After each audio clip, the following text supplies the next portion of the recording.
Mga epektibong pamamaraan sa pamamahala ng galit. 1. Kilalanin ang mga nag-trigger o dahilan, kilalanin kung anong mga sitwasyon o bagay ang nagpapalitaw ng iyong galit. Sa pamamagitan ng pagtukoy sa mga trigger na ito, mas mapapamahalaan mo ang iyong mga reaksyon sa mga ito.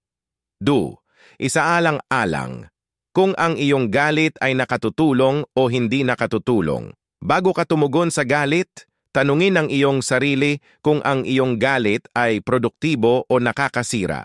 Makakatulong ito sa iyong magpasya sa pinakamahusay na paraan ng pagkilos. 3. Kilalanin ang iyong mga palatandaan ng babala. Bigyang pansin ang pisikal at mental na mga senyales na ikaw ay nagagalit.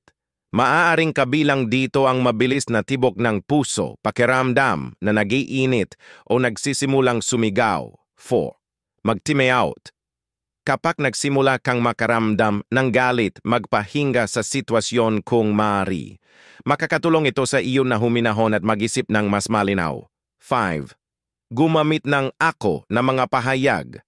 Sa halip na sisihin ang iba sa iyong galit, ipahayag ang iyong damdamin sa paraang hindi sinisisi o pinupuna ang iba. Halimbawa, sa halip na sabihing, ginagalit mo ako, maaari mong sabihing, nagagalit ako kapag... 6. Pagsasagawa ng anger management therapy.